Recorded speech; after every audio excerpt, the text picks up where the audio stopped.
देखिए, आज हम जजमेंट राइटिंग स्टार्ट कर रहे हैं। अभी तक हमने देखा था कि जजमेंट राइटिंग में क्या क्या चीजें यूज होती। तो देखो, जब आप जजमेंट कर रहे हो तो आपको तीनों बातों का नॉलेज होना जरूरी है। पहला बीएनएस का, आईपीसी। दूसरा सीआरपीसी। और तीसरा एविडेंस। ठीक है। जब आपने जजमेंट देखा तो जजमेंट में एफआईआर से लेकर हमने कहाँ तक, लास्ट प्रॉपर्टी के डिस्पोजल और सेंटेंस वारंट तैयार करने तक सारी सीआरपीसी थी। आईपीसी का इसलिए नॉलेज होना जरूरी है क्योंकि वहां पर आपको ये बताएगा नहीं कि अपराध कौन सा है। भाई, वहां पर आपको मोस्टली ये नहीं बताएगा कि अपराध क्या है। आपको खुद को आइडेंटिफाई करना होगा कि अपराध कौन सा है। और सबसे बड़ी दिक्कत क्या है अपराध को आइडेंटिफाई करने में? डेट ध्यान रखना। अगर 1 जुलाई 2024 से पहले की डेट दे रखी है तो आईपीसी में चार्ज बना। और 1 जुलाई 2024 के बाद अपराध की घटना बता रहा है तो फिर आप बीएनएस से धारा लें। है ना? तो हम कंपेयरली जो धाराएं यूज होती हैं उनमें करीब करीब हम चार्ज भी फ्रेमिंग करेंगे और जजमेंट भी लिखेंगे। पर प्रैक्टिकली जिन जिन धाराओं में ज्यादा केस होते हैं, कुछ जैसे स्पेशल एक्ट है अपने पोस्को वगैरह का, इनका भी है ना, एक एनआई एक्ट को भी अपन देख लेंगे कि भाई एनआई एक्ट में कैसे वो होते हैं। है ना? तो कहने का अब फिर दूसरी बात, पहला हो गया। दूसरी, सीआरपीसी आपको पता है कि भाई पूरी प्रोसीजर पूरे जजमेंट में आती है, पूरे पार्ट जजमेंट में हम। और तीसरा आता है यूज ऑफ एविडेंस, कि भाई जब हम लास्ट का कंक्लूजन देते हैं, आ रही बात समझ रहे हो? तो उस कंक्लूजन में हम एविडेंस बताते हैं कि मामला बियॉन्ड डाउट प्रूफ हुआ तो कौन से एविडेंस के बेस पे, और नहीं हुआ तो क्या एविडेंस का लेकोना रहा जिससे हमें उसे बरी करना। आ रही बात दोनों समझ में?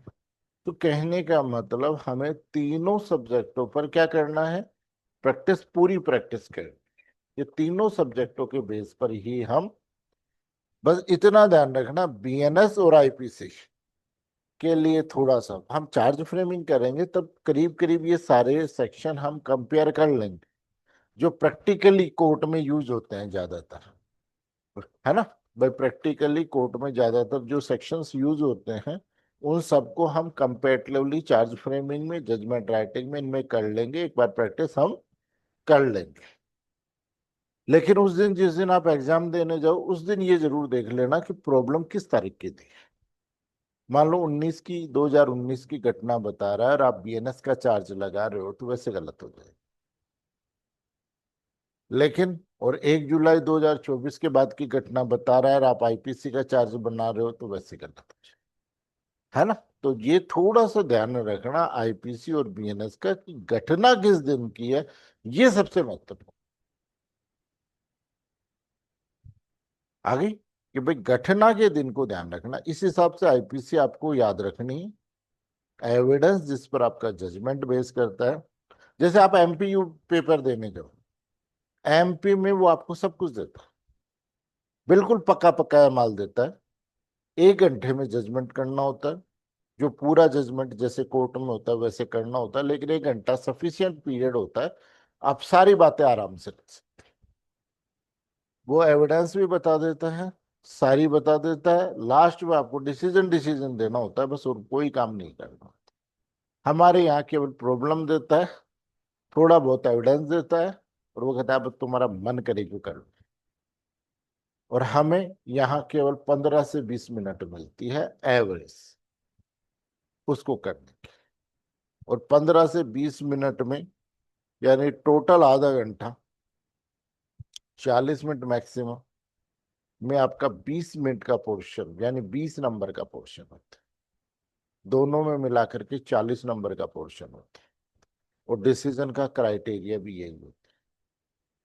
अब आप ये देखो, या तो आपके 5-6 नंबर आ रहे हैं 40 में से, 10 नंबर मान लीजिए, उधर 25 से 30 नंबर आ रहे हैं, कितने नंबर का अंतर होगा? 20 नंबर का गैप। 20 नंबर का गैप मेंस में बहुत होता है।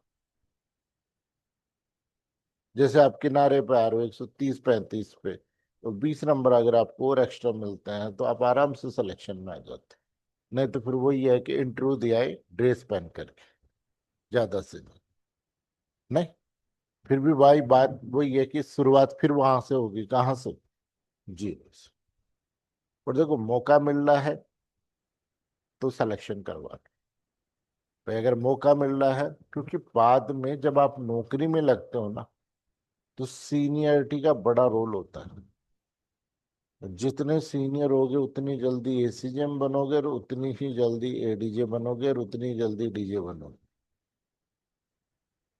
एक बैच पीछे होने का मतलब है कि डीजे से गायब हो गए आप। तो जितना जल्दी हो सके उतना। ये नहीं है कि यार अगली बार बड़ी वैकेंसी आएगी, बहुत सारे प्रमोशन हो रखे हैं, ये नहीं है। है तो जो है, अपना 100% दो, बाकी ऊपर वाले पे छोड़ो। आगे बात समझ रहे हो? तो देखिए, हम स्टार्टिंग कर रहे थे किस पर? जजमेंट राइटिंग से। तो जजमेंट राइटिंग में हमारा सबसे पहला हम लो देखते हैं। सबसे पहला जो लो था वो एफआईआर का था। कि जजमेंट राइटिंग का पहला पोर्शन कौन सा था? एफआईआर था। तो सबसे पहले एफआईआर का लो देखते हैं। सीआरपीसी में कहाँ दे रखा है इस लो को? सेक्शन 154 में दे रखा है। और बीएनएस में, बीएनएस में कहाँ दे रखा है? 173 में। 173 बीएनएस में ये दे रखा है। किसको? इसको। ठीक। क्या है कि कोई भी कोग्निजेबल ऑफेंस होता है, उसी में एफआईआर रजिस्टर्ड होती है। एक चीज ध्यान रखना, एफआईआर किस में होती है? कोग्निजेबल ऑफेंस में ही केवल एफआईआर रजिस्टर्ड होती है। अन्य किसी अपराध में एफआईआर रजिस्टर्ड नहीं होती। कोग्निजेबल ऑफेंस में एफआईआर रजिस्टर्ड नहीं होती है, केवल कोग्निजेबल ऑफेंस। ठीक। जैसे मान लो आपको मानहानि का कोई मामला दे दे, तो मानहानि के मामले में एफआईआर रजिस्टर्ड मत कराता। मानहानि का केस कंप्लेंट केस है, और पक्षकार एक दूसरे के विरुद्ध करते। जैसे बाइगैमी का हो। आगे बात समझ में, ऐसे मामले में क्या है? सजा जरूर ज्यादा है, लेकिन मामला क्या है? कोग्निजेबल है। और है एफआईआर। ऐसे मामले में एफआईआर नहीं होती। केवल ध्यान रखना, कोग्निजेबल ऑफेंस में ही एफआईआर होती। फर्स्ट शेड्यूल में आपके दे रखा है कि कौन सा अपराध कोग्निजेबल है। आप एक चीज ध्यान रखना, दिल्ली का 10 मिनट, केवल कितने मिनट एग्जाम होने तक, 10 मिनट फर्स्ट शेड्यूल पे जरूर दें। आपका प्रैक्टिकल पोर्शन ठीक हो जाएगा। ये 10 मिनट आपको ध्यान रखना, अगर एग्जाम तक दे रहे हो, यही नहीं, जिस दिन नौकरी करोगे ना, उस दिन भी फायदा दे है। किसी की भी देख लो। आगे बात समझिए, बात वही है कि जो ये अपराध बनाए हैं उनकी वही पुराने वाली वो है, बाकी कोई चेंजेस नहीं है ना। तो इस शेड्यूल को थोड़ा सा आप देखोगे तो ये आइडेंटिफाई हो जाएगा कि कौन सा अपराध कोग्निजेबल है, कौन सा non cognisable.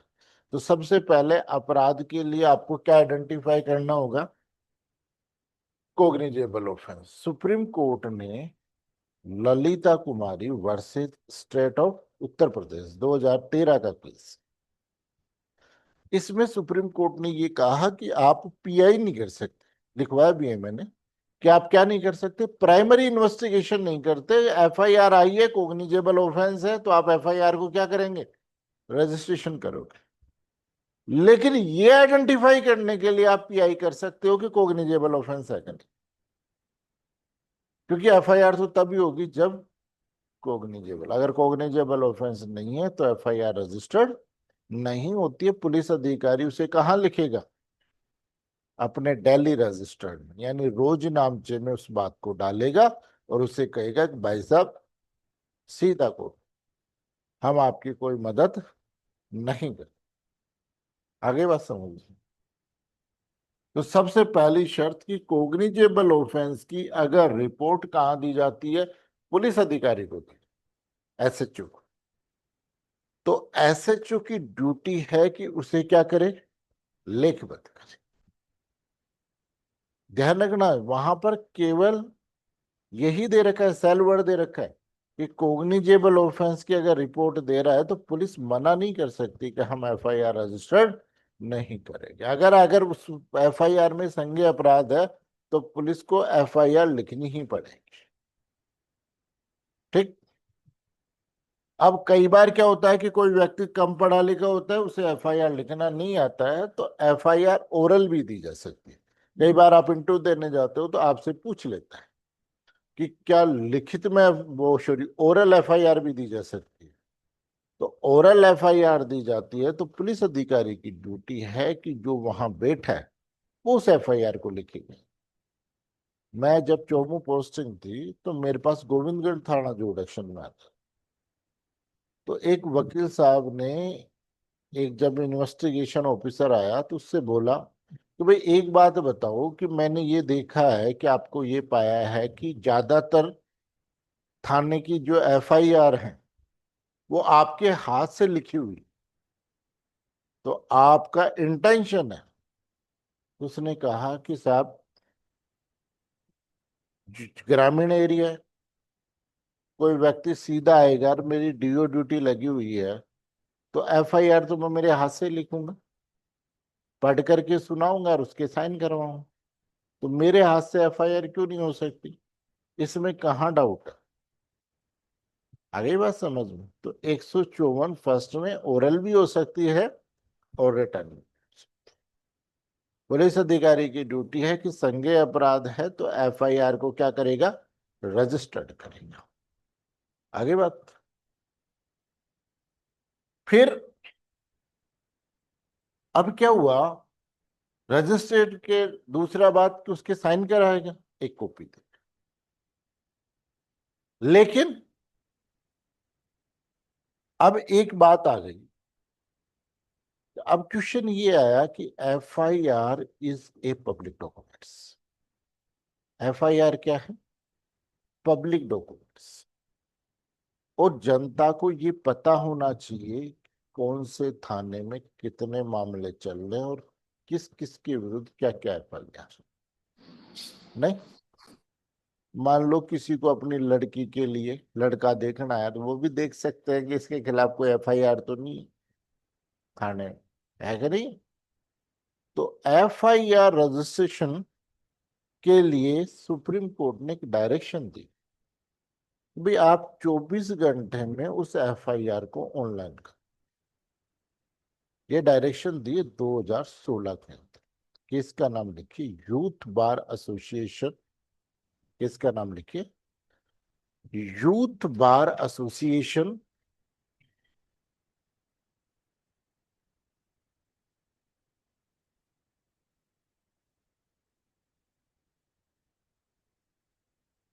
Of India, youth bar association of India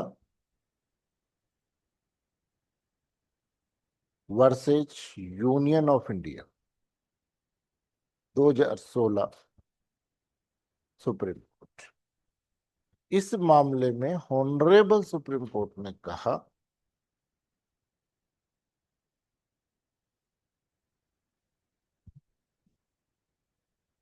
कि एफआईआर को 24 घंटे एफआईआर को रजिस्टर्ड होने की शुरू, एफआईआर के रजिस्ट्रेशन के 24 घंटे, एफआईआर के दर्ज होने के 24 घंटे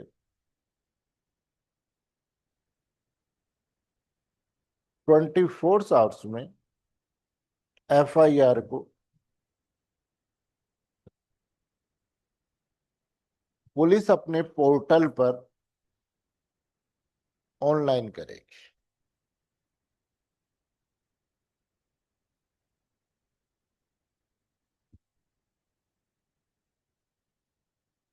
अदरवाइज सेंसिटिव केस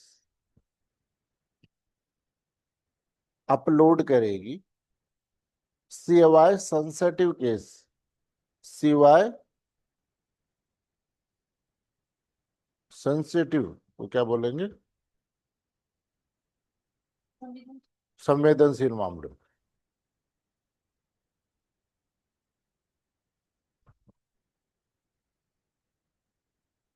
जैसे रेप केस, पोस्को के 4 ऑफेंस, 4 अपराध,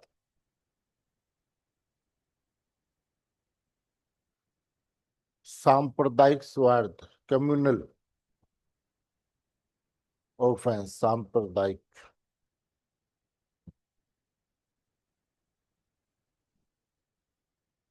और उसके अलावा टेररिज्म,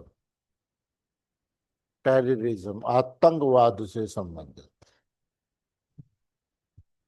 यानी इन मामलों के अंतर्गत एफआईआर ऑनलाइन नहीं अपलोड है। बाकी सभी मामलों में एफआईआर को क्या करा जाता है, ऑनलाइन अपलोड किया जाता है। ठीक, अब वर्तमान में जो पोजीशन है ना, उसमें एफआईआर कैसे रजिस्टर्ड होती है, आपने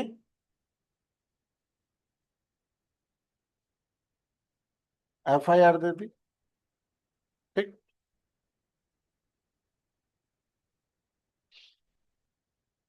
ये क्या होगा, पुलिस प्रोसीडिंग, कार्रवाई पुलिस होगी, जिसमें ये लिखेगा कि भाई ये पुलिस व्यक्ति मेरे यहाँ पर आया और एफआईआर रजिस्टर।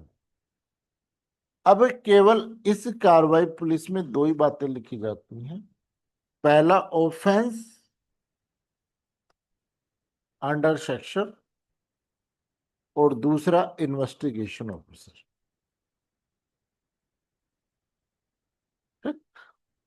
फिर उसके बाद में आती है सीएनआर की प्रोसीडिंग। जब आप ऑनलाइन होता है क्या एफआईआर, फिर ओटीपी आता, ओटीपी आने के बाद ओटीपी डालते हो तब एफआईआर नंबर जनरेट होता है। तो जब तक ऑनलाइन एफआईआर नहीं होती तब तक एफआईआर नंबर जनरेट नहीं होता है। अब एफआईआर नंबर कब डलता है, जब एफआईआर क्या हो जाती है, ऑनलाइन हो जाती है। उसके बाद में एफआईआर नंबर, एफआईआर नंबर पहले तो किस में डाला जाता था, कार्रवाई पुलिस का पार्ट होता था। अब जब एफआईआर को आप ऑनलाइन कर देते हो तब एफआईआर नंबर आता है। अब वो नहीं डाल सकता कौन, जो वहां पर डीओ है, वो एफआईआर नंबर नहीं डालेगा। एफआईआर नंबर कैसे आते हैं, ऑनलाइन, समझ गए। तो ये जो ऑनलाइन करने की प्रोसेस की है वो कहां से की है, youth bar association of India versus Union of India 2016 का केस है, जिसमें सुप्रीम कोर्ट ने डायरेक्शन दी। आगे बात समझ। फिर पहला तरीका। अब दूसरी बात, ये जो एफआईआर है इसकी एविडेंशियल वैल्यू क्या है, तो आप इसकी एविडेंशियल वैल्यू भी तो देखोगे। केस का नाम लिखिए, Sohan Lal versus state of Punjab, title डाल लीजिए एफआईआर की एविडेंशियल वैल्यू।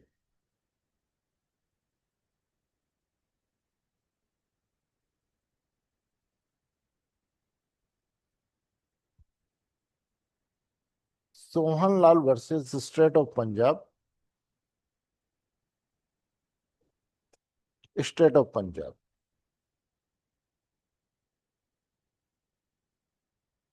कि एफआईआर केवल अपराध की इंफॉर्मेशन मात्र है, कि एफआईआर केवल संज्ञेय अपराध की सूचना मात्र है,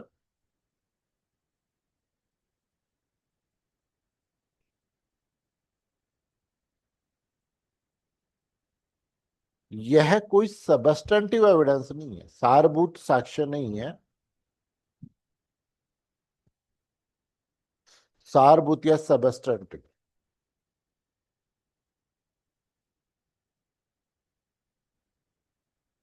सबस्टेंटिव एविडेंस वो होता है जिसके बेस पे डिसीजन किया जा सके। जैसे पीजी है, प्ली ऑफ गिल्टी है, यानी कन्फेशन है, क्या है? Substantive evidence. इसके आधार पर सजा की जा सकती है। तो ये सबस्टेंटिव एविडेंस नहीं है, परंतु सेक्शन 157 एविडेंस एक्ट में संपोषक साक्ष्य यानी कोरोबरेटिव एविडेंस के रूप में, संपोषक साक्ष्य के रूप में,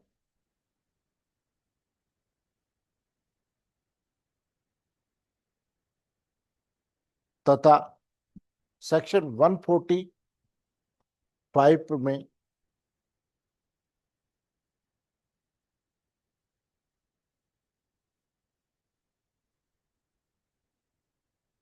अन्य साक्ष्य का खंडन करने के रूप में, कंट्रोडक्शन है ना, साक्ष्य का खंडन करने के लिए उपयोग किया जा सकता है।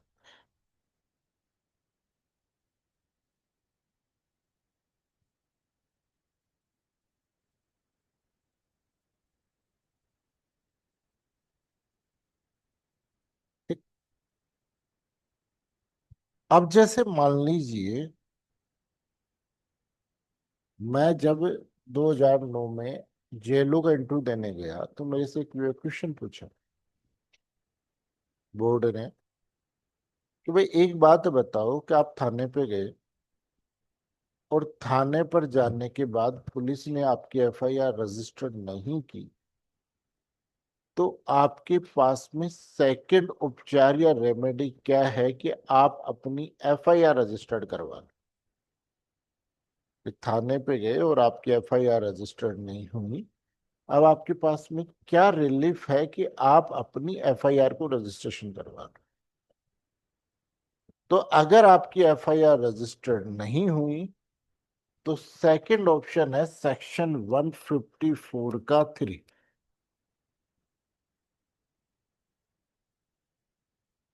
सेक्शन 154(3)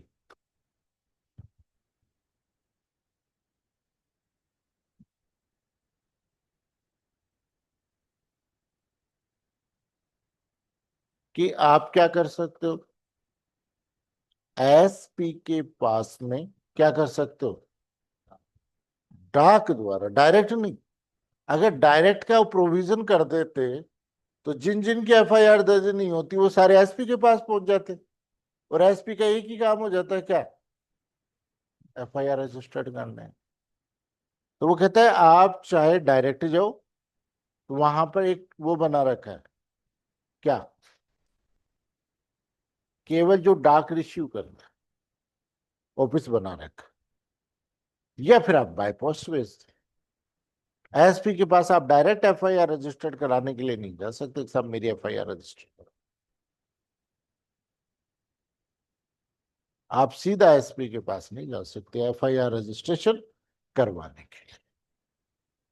आगे बात समझ में? तो आप बाय पोस्ट भेजोगे, एसपी को लगता है कि आपके अपराध संज्ञेय अपराध हुआ है, तो वो उसमें इन्वेस्टिगेशन का ऑर्डर कर सकता है। वो किसी भी पुलिस ऑफिसर को कर सकता है, जरूरी नहीं है कि उस थाने के कोई करे।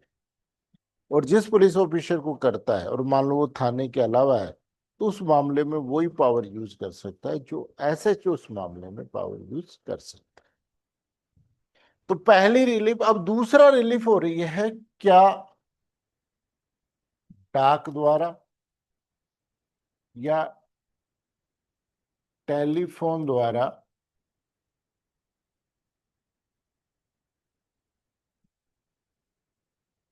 भी एफआईआर हो सकती है क्या?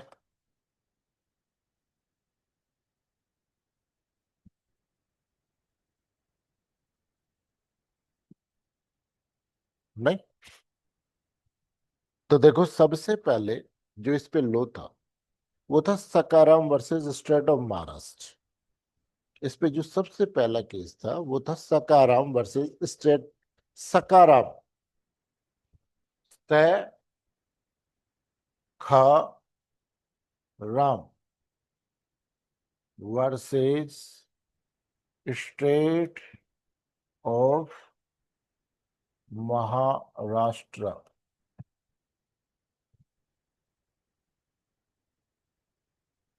1978 के आसपास का है।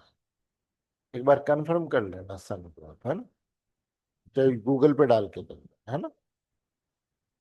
इस केस में सुप्रीम कोर्ट ने ये बोला कि भाई एफआईआर पे कंप्लेनेंट के सिग्नेचर होने आवश्यक है, कि एफआईआर पर कंप्लेनेंट के यानी परिवादी के साइन होना आवश्यक है।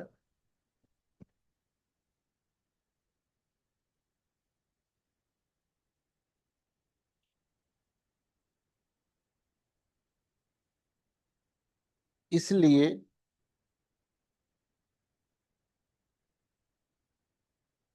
क्या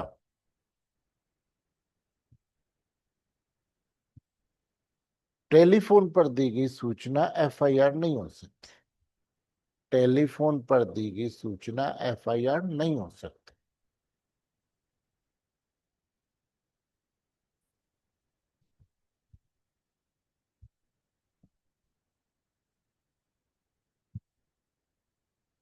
परंतु पैराग्राफ चेंज करके लिखना, परंतु सुनील कुमार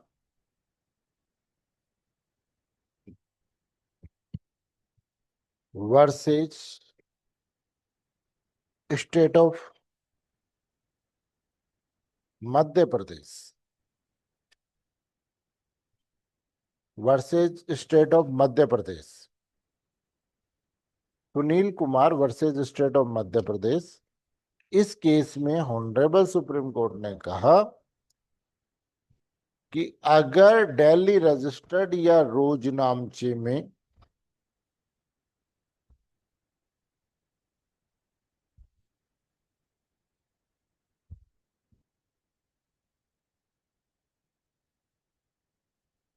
ठीक, रोजनामचे में यदि संज्ञेय अपराध की सूचना है, इंफॉर्मेशन है,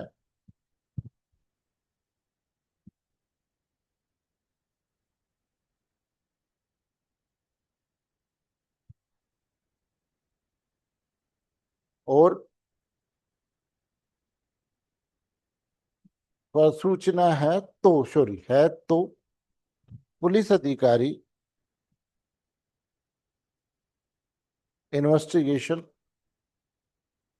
कर सकता है, अनुसंधान कर सकता है।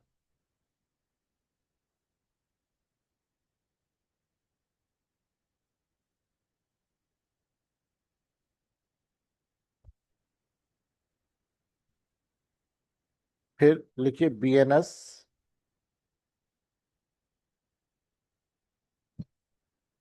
के सेक्शन 173 फर्स्ट का सब क्लोज सेकंड,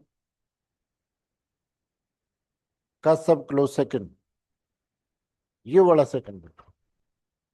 जब ये बड़ा है ना तो ये फिर वो हो जाता है, ये वाला है ना, दो डंडे के सेकंड में प्रावधान किया गया है कि अगर इलेक्ट्रॉनिक रूप में कोई संसूचना पुलिस थाने में दी गई है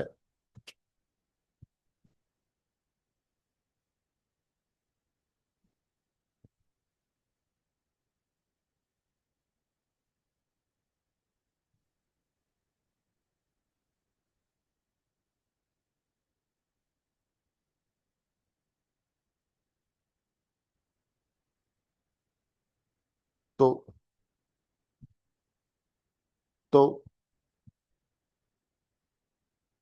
पुलिस अधिकारी उसे एफआईआर रजिस्टर्ड करेगा।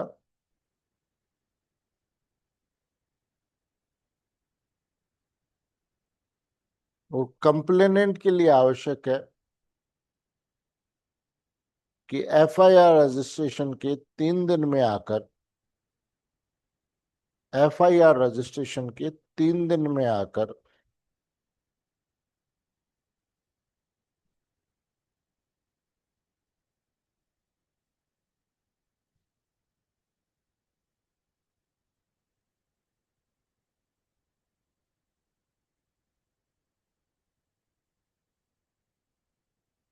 एफआईआर पर हस्ताक्षर करे।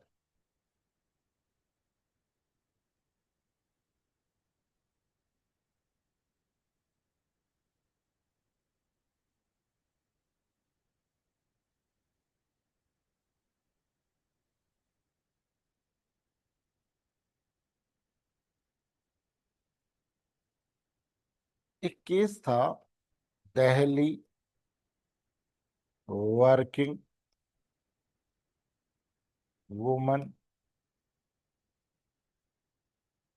Forum versus Union of India, 1994, supreme court.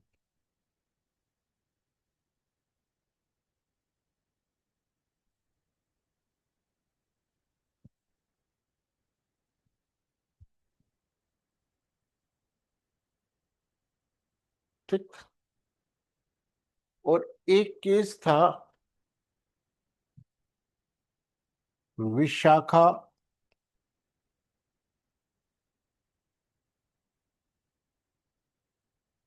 Versus state of Rajasthan, 1997, supreme.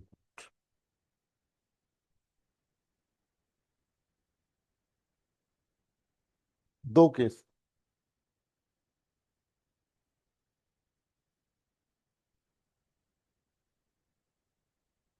ठीक।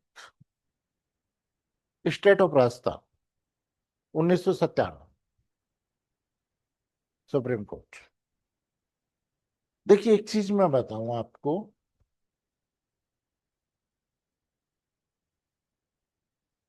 अगर हमारी संस्कृति की बात करें तो हमारी संस्कृति में ये था कि भाई शुरू से स्त्रियों को बड़ा सम्मान दिया जाता था। और ये मान्यता थी कि भाई जहाँ स्त्रियों की वो होता है, सम्मान होता है, वहीं पर देवता आते हैं, अदरवाइज नहीं। फिर काल परिस्थितियां बचनी, हमारे ऊपर आक्रमण हुए, तुर्कों के हुए, मुगलों के हुए। ठीक। फिर ये हुआ कि जो भी व्यक्ति किसी क्षेत्र को जीतता, उस क्षेत्र की सब चीजों पर अपना अधिकार मानता। और महिलाओं को भी वो अपनी संपत्ति की तरह मानते हैं कि भाई हमने जीत लिया इस क्षेत्र को, तो वहां की महिलाएं भी क्या है, हमारी संपत्ति। ठीक। उसका परिणाम क्या हुआ कि हमारे समाज के अंतर्गत कुछ परिवर्तन हुए, कि जैसे महिलाओं को पर्दा प्रथा शुरू हो गई। ठीक। दूसरा, कि जो शादी हो रही थी वो पहले दिन में होती थी, वो फिर रात में होना शुरू हो गई। आगे बात समझ। तो धीरे धीरे वो मानसिकता बढ़ती गई स्त्रियों के प्रति। बाद में स्त्री घर में कैद हो गई भाई, एक दीवार से बाहर स्त्री का बाहर निकलना ही बंद हो गया। तो कहने का मतलब कि स्त्री की जो आजादी छीनी, वो किस लिए छीनी? उन परिस्थितियों की वजह से छीनी कि जो बाद में फिर समाज में इसको एक परंपरा ही बना ली कि चलो बात की चीज को भी क्या बना दिया, उसको एक प्रैक्टिस ही बना लिया कि भाई जब वो समस्या खत्म हो गई, फिर धीरे धीरे चलो मॉडर्नाइजेशन हुआ। और इस सब में सबसे बड़ा जो योगदान है वो डॉक्टर भीमराव अम्बेडकर। अगर महिला स्वतंत्रता की बात करें, आज महिलाएं पढ़ रही हैं, घूम रही हैं, बाहर निकल रही हैं, तो उनका सबसे बड़ा योगदान जाता है डॉक्टर भीमराव अम्बेडकर, क्योंकि उन्होंने सबसे पहले ये कहा था कि हिंदू लॉ को कोडिफाई करो। आप ये देखो कि मोमडन लॉ को पढ़ो। मोमडन लॉ स्त्री को संपत्ति में अधिकार देती, शुरू से उत्तराधिकार है किसके पास? मुस्लिम स्त्री के पास। मिस्त्री को यहां तक कह रखा है कि अगर कोई मेहर ना दे तो उसकी संपत्ति को तब तक रोके रखो जब तक आपको मेहर नहीं मिल जाता, अगर संपत्ति आपके पास नहीं आ रही। तेरी मोमडन लॉ ने तो महिलाओं को उस वक्त भी अधिकार दे रखे थे, लेकिन हिंदू लॉ ने तो महिला को कुछ नहीं मान रखा। ये मान रखा था कि महिला तो प्रॉपर्टी धारण ही नहीं कर सकती। 1956 में केस, हमारे हिंदू सक्सेशन एक्ट है, उसका सेक्शन 14 बना है, और उसमें 14 में स्त्री धन को डिफाइन, और उस स्त्री धन में इन्होंने सब कुछ शामिल कर दिया कि महिला को जो भी शादी में मिला है, कहीं से भी मिला है, सेल्फ एक्वायर, वो absolute is one. Hindu law में अगर कोई सर्वाइवरशिप की संपत्ति है, सर्वाइवरशिप को तो पेरेंटल प्रॉपर्टी आपके कब्जे में आई है डिवाइडेशन से, तो आप उसे बेच नहीं सकते। पुरुष केवल घर की कोई युक्ति युक्त आवश्यकता है तो ही बेच सकता है, अदरवाइज नहीं बेच सकता। लेकिन महिला एब्सोल्यूट स्वामिनी है, जब चाहे तुरंत भेज सकती है। इधर रजिस्ट्री का है, डिवाइडेशन हो, उसके दूसरे दिन भेज सकती है बिना कोई कारण बताए। नहीं, तो महिलाओं को राइट मिला, सब कुछ मिला, लेकिन समाज की सोच नहीं बदली। आज भी समाज की सोच महिलाओं को लेकर ज्यादा अच्छी नहीं। तो देखो, एक महिला जो काम पे निकल रही है और अपने ऑफिस जा रही है और शाम को अपने घर आ रही है, तो वो घर से निकलकर शाम तक वापस घर पहुंच रही है, उसको पता नहीं कितनी बार हरेस होना पड़ रहा है, कितनी ही जगह अनवांटेड टच उसको मिल रहा है। ठीक। तो देखिए, इसके संबंध में घर से निकलने के बाद और ऑफिस में पहुंचने तक और ऑफिस से वापस घर आने तक, ये जो पीरियड है, इसके लिए ऑनरेबल सुप्रीम कोर्ट ने Delhi working women's forum versus Union of India के केस में डायरेक्शन दी। आगे बात समझ। और वर्किंग प्लेस पे अगर महिला के साथ कोई बात हो रही है, तो इसके लिए Vishakha versus state of Rajasthan में डायरेक्शन। तो वर्किंग वुमेन्स के संबंध में डायरेक्शन कौन से केस में दिए गए? भाई, अगर कार्यस्थल पर है तो विशाखा वर्सेस वर्से, और जो रास्ते वाली घटनाएं हो रही हैं उनके लिए दिल्ली। अब सबसे बड़ी बात कि भाई आप किसी को भी क्या करो, भाई जैसे महिला है, उसके साथ कोई भी गलत घटना हो तो क्या होगा? थाने पे आई। उस घटना से ज्यादा अरेस्ट तो थाने पे हो जाती थी, पर अंत में महिला ने क्या सोचा कि यही ठीक है, यहाँ जाएंगे, इससे डबल अरेस्ट कहाँ होंगे, वहां होंगे, तो वहां सुरक्षा मिलने के बजाय, तो सुप्रीम कोर्ट ने डायरेक्शन दी। उन्होंने ये कहा कि अगर कोई महिला एफआईआर दर्ज कराने आ रही है, तो पुलिस अधिकारी द्वारा, जो महिला पुलिस अधिकारी है, उसी के द्वारा एफआईआर दर्ज। आगे बात सुनो, अगर उसे विधिक सहायता की जरूरत है तो विधिक सहायता दिलाई जाएगी, और थाने में ऐसे एडवोकेटों के पैनल की लिस्ट रखी जाएगी। और अगर महिला डिसेबल है, आगे बात समझ में, उसके साथ अगर इस प्रकार की कोई घटना हुई है, तो पुलिस उसकी पसंद के स्थान पर जाकर के एफआईआर रजिस्टर्ड करे। ठीक। उस वक्त ऑडियो वीडियो का प्रोविजन था नहीं भाई, 94 का केस है तो उस वक्त ऑडियो वीडियो का प्रोविजन था नहीं। अब ये जो इसका प्रोविजो दिया है किसका,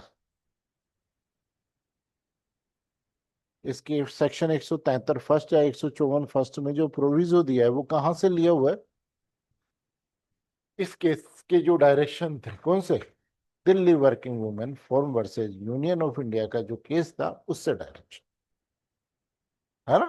और कार्यस्थल पर महिलाओं के साथ में कोई घटना हो रही है उसके संबंध में, कहां पर, Vishakha versus state of Rajasthan. ये कौन सा था, कार्यस्थल पर जाते हुए और आते हुए, और ये डायरेक्शन किसके लिए था, कार्यस्थल पर। दोनों के इशू का मतलब समझ में आ रहा। फिर उसके बाद में आप चाहे तो लिख लो कि दिल्ली वर्किंग वुमेन फर्म के डायरेक्शन से 173 फर्स्ट का परंतुक या 154 फर्स्ट का परंत सीआरपीसी का परंतुक जोड़ा है ना, प्रोविजो जोड़ा गया। तो ये प्रोविजन का ओरिजिन कहाँ से, वहां से है ना। अब देखो पहला ऑप्शन आपके पास में क्या था, पहला ऑप्शन क्या था आपके पास कि भाई आप एफआईआर कहां से रजिस्टर्ड कराओगे, थाने पे, थाने पे नहीं हो रही तो दूसरा, और तीसरा ऑप्शन आपके पास में आता है सेक्शन 156 3 सीआरपीसी। तीसरा ऑप्शन कहाँ है, 156 3 सीआरपीसी।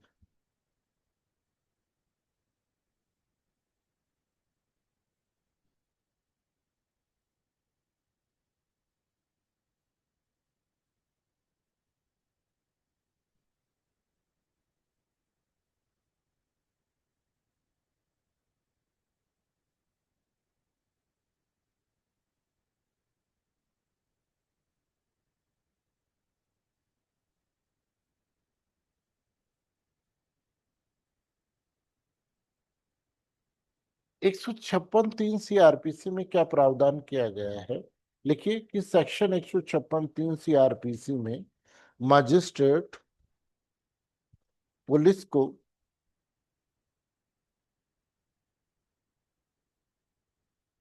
किसी संज्ञेय मामले में एफआईआर रजिस्टर्ड कर, संज्ञेय मामले में एफआईआर रजिस्टर्ड कर इन्वेस्टिगेशन अनुसंधान का आदेश दे सकता है।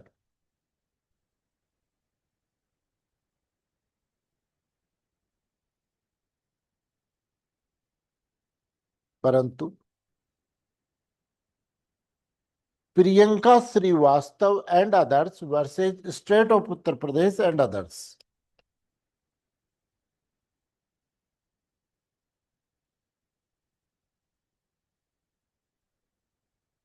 Priyanka Shrivastava and others versus state of UP and others,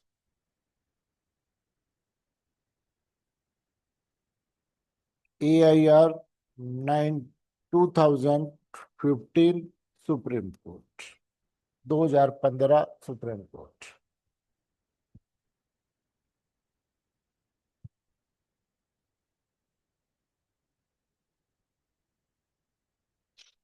देखिए इस केस में सुप्रीम कोर्ट ने ये कहा कि सेक्शन 156 3 सीआरपीसी में कोई भी कंप्लेंट परिवाद मजिस्ट्रेट के समक्ष पेश नहीं किया जा सकता। 156 3 में कोई भी कंप्लेंट या परिवाद मजिस्ट्रेट के समक्ष प्रोड्यूस नहीं किया जा सकता है बिफोर मजिस्ट्रेट,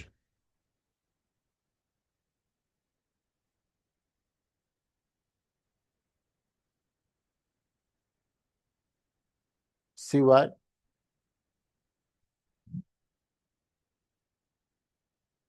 सॉरी, सिवाय को काट दो, जब तक कि सेक्शन 154(3) की कंप्लायंस नहीं हो जाए, 154(3) की अनुपालना नहीं हो जाए,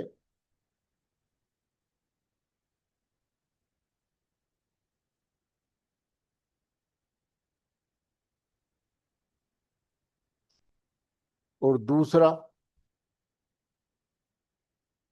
कि प्रत्येक कंप्लेंट या परिवाद के साथ शपथ पत्र मैंडेटरी है, शपथ पत्र संलग्न होगा।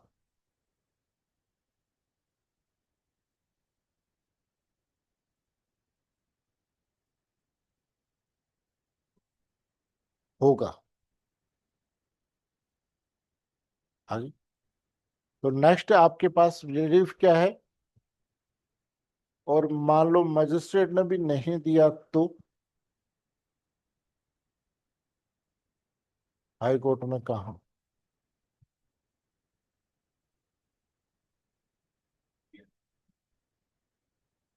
482 में एफआईआर रजिस्ट्रेशन का हाई कोर्ट आदेश नहीं दे सकता। इसके बाद जो नेक्स्ट रिलीफ है वो 226, आर्टिकल 226 में रिट कर सकते हैं। 482 में हाई कोर्ट एफआईआर रजिस्ट्रेशन का आदेश नहीं देगा।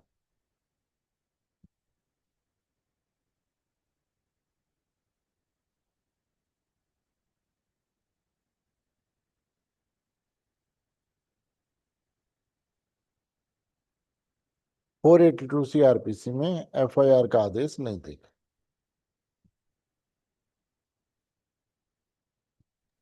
सर। सर। ठीक है, एफआईआर रजिस्टर्ड हो गई।